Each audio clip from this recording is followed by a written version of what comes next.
Donald Trump became the first sitting president to address a cryptocurrency conference at the Digital Assets Summit. But the real question is, does it actually count if it's a pre-recorded video that feels like a TikTok being read off of a teleprompter? But more on that in a second. Welcome to Cryptocurrents, the weekly podcast on blockchain and crypto stuff from people actually working in the industry. Think of us like a Pokédex. We're giving you all the relevant information without telling you which starter is the best starter, even though we all know it's Charmander. Shut up, Kale. I'm your host, Vince.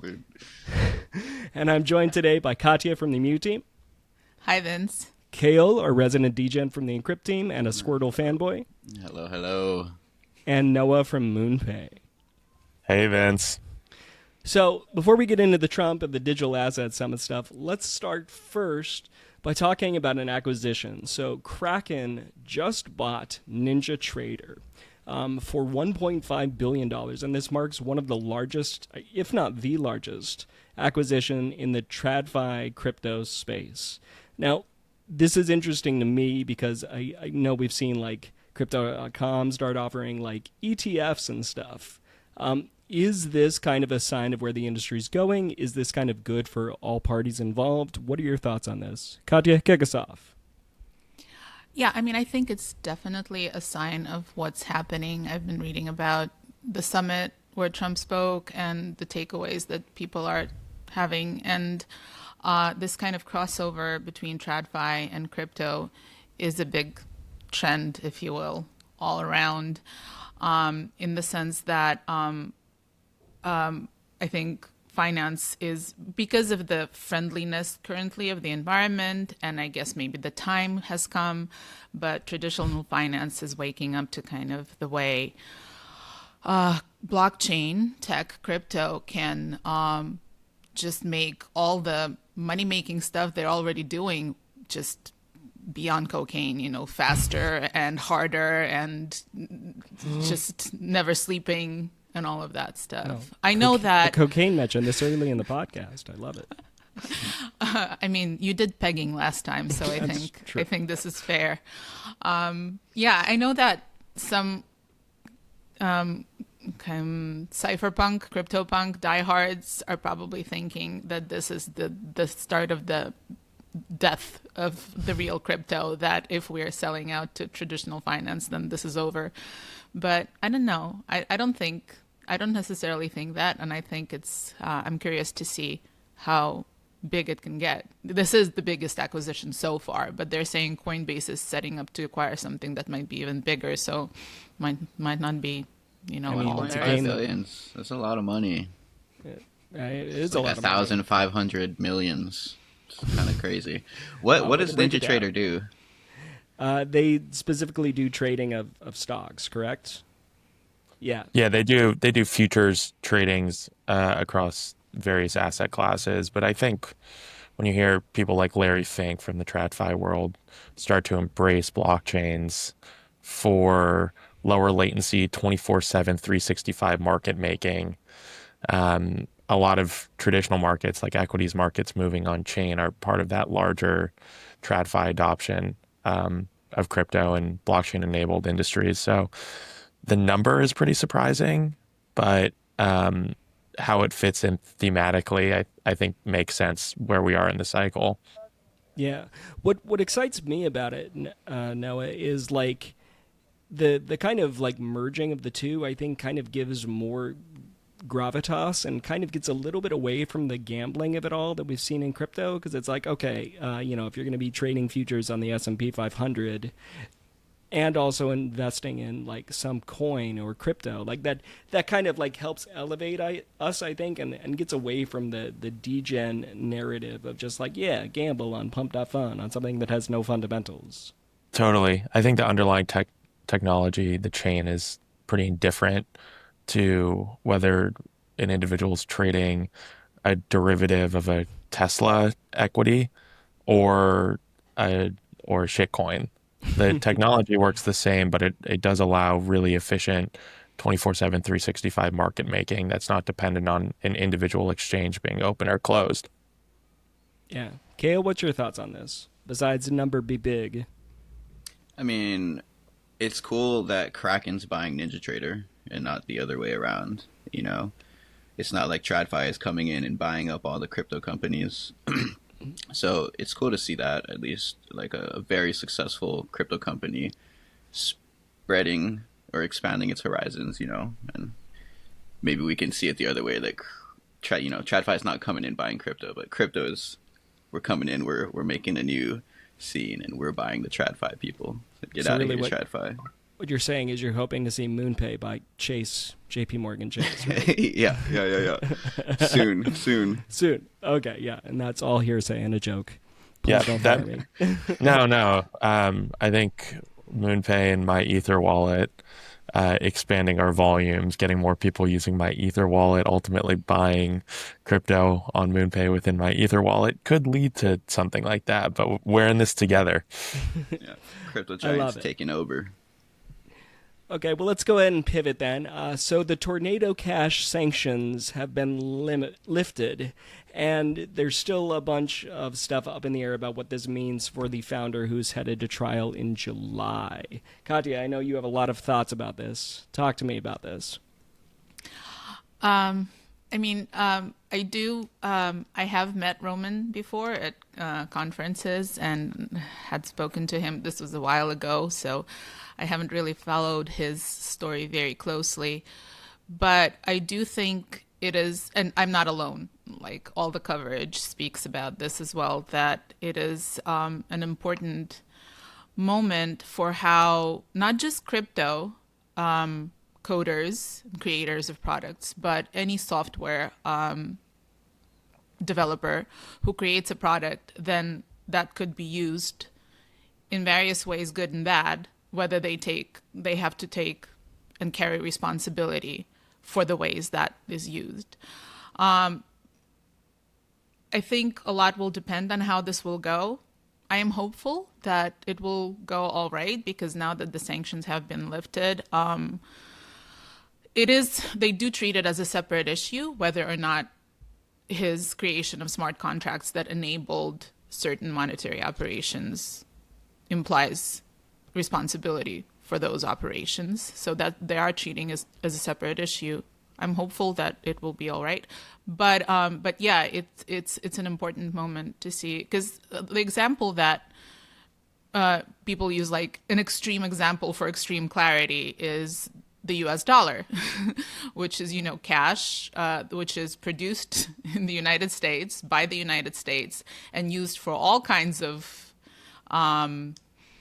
exciting things all over the world. Paying strippers. For a long time, for many, many decades. So obviously, neither the U.S. government nor the person who actually printed that particular sheet of dollars carries responsibility for that. So that's the parallel that you could draw if you wanted to. But yeah, I mean, I've been following it on and off, and I am invested, not just because I have met one of the founders, but just because I do think it's an important thing, not just for crypto, but for software generally. Yeah, there is always that distinction of like, who is responsible for it? Is it that founder, or is it the people that are using it for nefarious things? Noah, I see you nodding along. Talk to me. Yeah, I mean, so first of all, I think an important distinction needs to be made that private, which Tornado Cash allowed for private transactions to be made on chain. Private does not equal illicit. Private just means private. And Katya, you mentioned the US dollar. The US dollar is actually the largest vehicle historically for money laundering and illicit activity. That doesn't mean we get rid of dollars. So I think it's a really interesting time, especially given the macro sentiment shift, especially here in the US, towards crypto at large.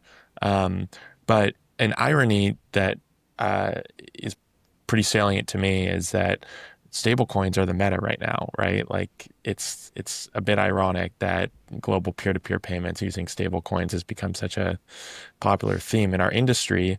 And what is the most prominent use case for stables right now and getting the most attention, it's for remittance among corporations. Companies like Bridge that just got acquired by Stripe, or Iron that just got acquired by MoonPay, are enabling remittance, particularly among corporations, to same name accounts. Corporations, especially publicly traded ones, don't want their treasury management to be public on a public ledger. So there are other providers, not Tornado necessarily, that are enabling private peer-to-peer transfer on blockchains, and they're doing that at scale right now. So I think it's a really unique time where you have enterprises adopting stable technology, adopting privacy chains, and then also this case with Tornado that was really like one of the first movers and most notable players in the privacy crypto sort of intersection. I'm excited to see how this plays out. But again, I think when evaluating this case, you need to make a distinction that, again, private does not mean illicit. It just means I need that on a throw private. pillow. That is a great quote. Like, I can't wait to put that on TikTok because that is a fantastic quote, Noah. I think And it's it's very time. true. It's time we created a website for this podcast, and we're going to have all Vince's throw pillows pictures, The because quotes on on throw every pillows for podcast, sale. Vince is putting something on a throw pillow at least once. So Well, to plug another recent MoonPay update, we did acquire a company called HelioPay too, which will allow people to check out using crypto to buy Vince's throw pillows. Perfect. So check out the Helio or Solana Pay. Check out Flow on Noah, the you're future shilling. podcast. Don't Check be out. shilling. What are you doing? Sorry, I know that was the one rule. cutting it in post. No. We'll leave that in. I Sounds don't want to very make more dope, work though. for myself. Kale, talk to me about Tornado Cash and private is not illicit. Yeah, I mean, that's a great point.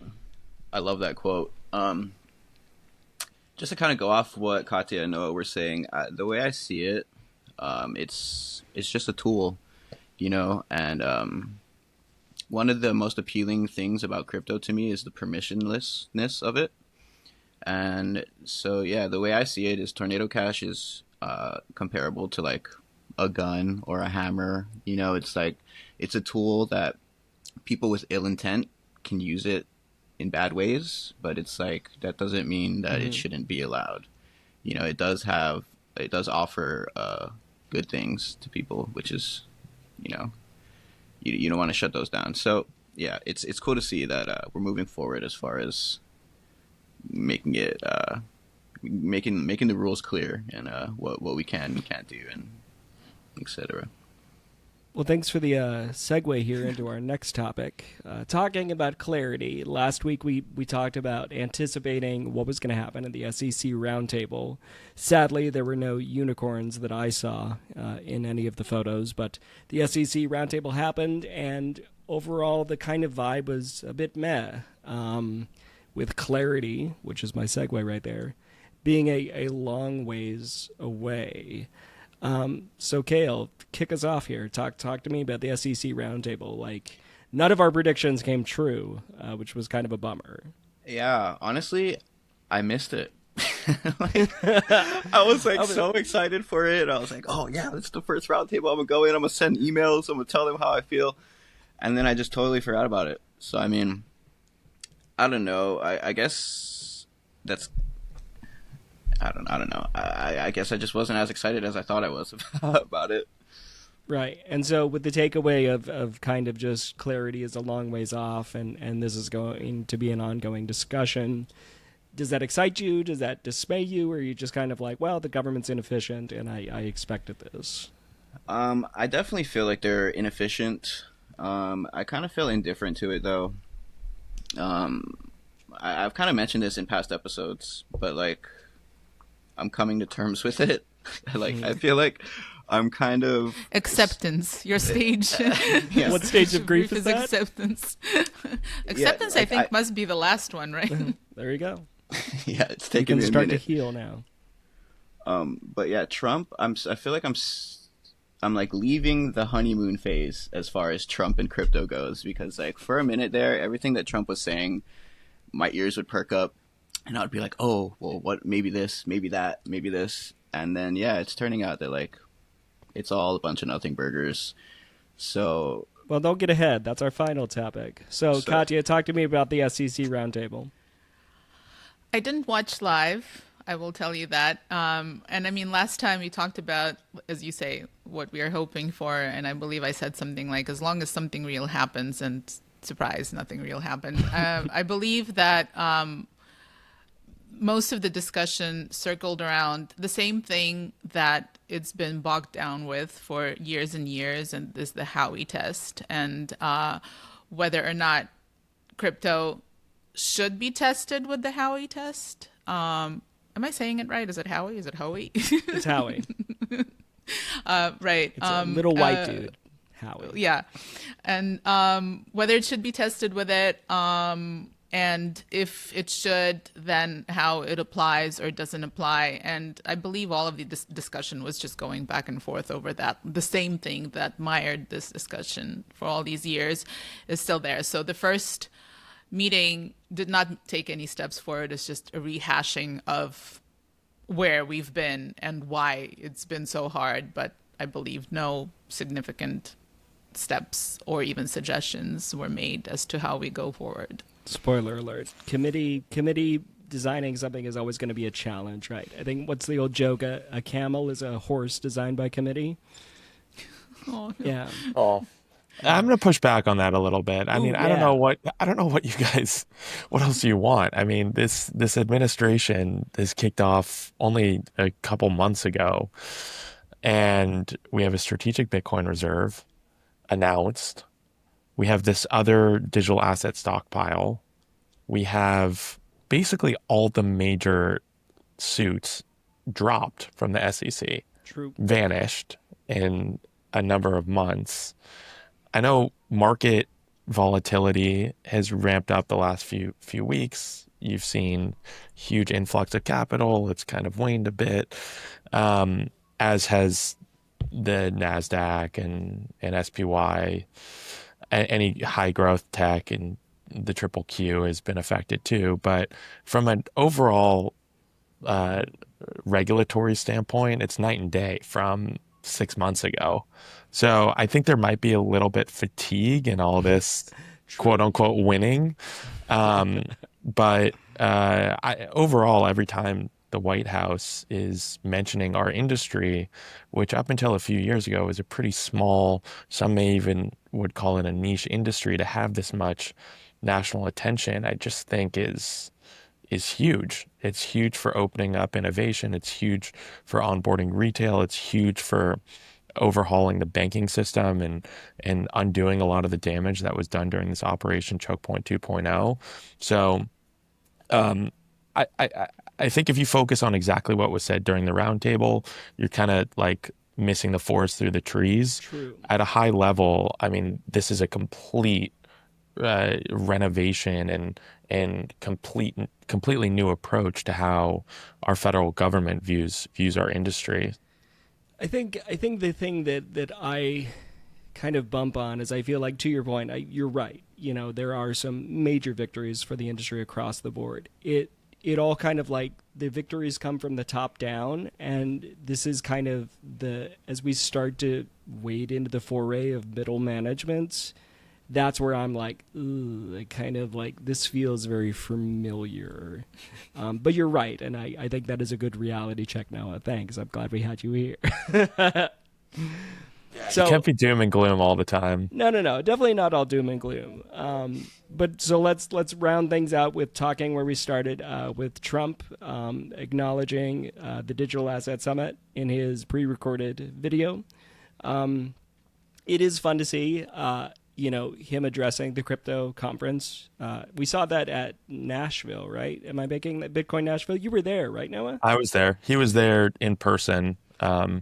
As was RFK Jr. was there as well, and had a very spontaneous run-in with the now president's son, Don Jr., and Tucker Carlson actually made a guest appearance at a lunch that I was at. Wow. So yeah, you had much of the administration rolling pretty deep in Nashville pre-election. Yeah, Oh so boys came through. talk to me how this compares with DOS. I think having a sitting U.S. president provide any sort of engagement with a crypto conference is pretty cool and just reaffirms the commitment from the White House and the most senior high profile person in our government, most recognized person arguably in the world, allocating even just a small part of his day to acknowledge this conference. Unique, for sure, unprecedented, and uh, hugely optimistic for our industry. It was a short address. He wasn't there in person. It was clearly a pre-recorded thing that he got off the checklist. I'm sure he had a staff member telling him, "Oh, you have to do this. It'll only take 15 minutes. You could do it in one take." But regardless of the actual output of the video, I thought it was a pretty cool just nod to our industry that that the most senior person in the executive branch has this industry's back. Yeah, I mean, and I was excited when this lined up with you guesting here because I knew you had been at, or at least I strongly thought you had been at Bitcoin Nashville, and so like being able to compare those two, like vibe check on what was being said, how that kind of shake out for you. The address in Nashville was much longer. I also thought what was unique with the Digital Asset Summit, the president's address, aligning in that around that event was also some of the updates from World Liberty Financial, which is a separate organization that those close to the president himself are running. They announced a stable coin this week, maybe a topic for a future podcast. It's USD1, right? That's correct. Yeah, in partnership with BitGo as the custodian. Um, and they had sold out their token launch for the World Liberty Financial token around the same time the Digital Asset Summit took place. So um, pretty coincidental timing, and also I think a net bullish event for our industry that a organization, a DeFi organization that members of the president's family and his close supporters are running, coincided with the president reaffirming his support for the industry at large with the Dawes address. It all again, I think net is positive, really positive for the industry that we all work in. For sure. Kale, what are your thoughts? Yeah, I share a pretty similar sentiment to Noah. I feel like anytime, like I was saying earlier, like the whole Trump honeymoon thing with crypto, like anytime I see him saying something about crypto, I do get excited. I feel like overall, every little thing, every time that we get mentioned, it's positive, just to like be a little more in the limelight, a little more in the public, and be accepted by like these official entities. But it is kind of bittersweet to me that, yeah, I don't know. There's like half the time he's like promoting crypto and like talking good about crypto, and then the other half of the time, like he's on camera like, well, the Bitcoiners told me not to sell, right? Right? Like we're not supposed to do that, right? Or like and then it's like, so sometimes he like distances himself, and so I don't know, like. I guess that's just what politicians are gonna politic, but yeah, I wanna wait to time will tell to see how good this turns out for us. I think what was intriguing for me before I ask you for your thoughts, Katya, was kind of just again the focus on Bitcoin of it all, and we're going to be the Bitcoin capital of the world, and I'm I like let's broaden it a little bit, right? Like I think some of the talking points need to be fleshed out, especially given the assets that are in the crypto reserve, right? Where assets where you can actually build, and I guess we are building on top of Bitcoin as well. But I feel like some of the talking points need to be expanded to make me a little bit more excited than just BTC for days. To be fair, like Noah said, like the WorldFi team is pretty heavy on ETH, so that's True. cool to see. No, definitely. Katya, what are your thoughts? Well, we talked before at the podcast here around the time of the inauguration, I guess, that as Noah said, we are getting used to things are moving quite quickly, and we are getting used to them very quickly, as people do. We adjust to things being great pretty fast and start complaining again about the next thing. And just the fact that crypto was such a big, active, publicized, covered part of the election itself is already something that we've never seen before. And now, the president addressing a conference. I mean, to be fair, just the president addressing any industry conference, like, do presidents go to music, guitar, player conference, addressing any kind of conference is, I guess, specific. The music guitar player conference. I have recently learned, by the way, not to pull you off this, but there's conferences for every industry. A friend of mine went to a canned seafood convention in Las Vegas. For sure. For sure. Like, how niche is that? Like, the president's not at that conference talking about how he's long canned tuna, right? I mean, my specific, it's just that it's the only thing that came to mind because, I play instruments, and I have a friend who makes bass guitars for a living, and he showcases at conferences. I don't know why that came to my mind. I'm sorry. But Noah supports my point. It's very specific. There are very specific conferences. Presidents don't make appearances at any other industry conferences, as far as I know, unless it's like defense contracting conference, maybe. I don't know of any examples, but so it's I agree that it's a big deal. We're just getting used to this exposure quite quickly. I also noted in his 3-minute address that at the very least, someone in his entourage, whoever is creating the content for him, he said exactly what everyone wanted to hear. At least they know what everyone wants to hear. How the crypto industry is going to revolutionize global finance, all of that, like all the talking points. He hit all the things. Like, somebody who is writing for him knows what the crypto industry wants to see itself as. So that's also a thing, that's also evidence toward that at least somebody in there knows what's going on. Someone can attach a PDF. Yeah, right. Somebody can attach a PDF and write up, some talking points about the industry that are on point. Yeah. But at the same time, I am, even though I left the post-Soviet Union space when I was 11, so it's been a while, but, I think that kind of never goes away, distrust. So I'm always expecting Vitalik's paper about the elections ahead of I feel like I resonate with a lot of that. And I'm like, yeah, they're telling us what we want to hear. Is it a Trojan horse? Is it all bullshit? So I always have that little voice in the back of my head, which, I am not going to be able to do anything about. So, yeah, I agree. It is a big deal, and we should appreciate what it is for what it is. But yeah, I mean, we can't help wanting more. And that's okay. That's the American spirit that he mentioned in his talk. Always, going forward and always wanting more. And, okay, we cleared this hurdle. What is the next thing? I think that's very American of us. Always be innovating. And I think that's a great quote to end this episode on. So I wanted to thank you, dear listener, for listening to this podcast. And I encourage you to leave a 5-star review wherever you get your podcasts.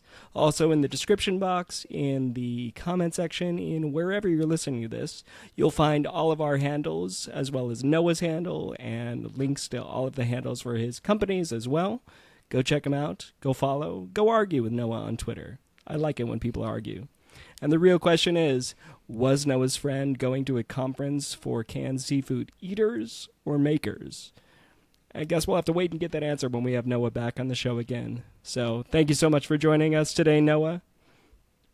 Thank you so much for having me, and I'll be back with that answer for part 2. Okay, perfect. Katya, thanks for joining us today. Thanks, Vince. And Kale, go level up your Squirtle. Of course. I'll see you guys later. All right, see you in the next episode.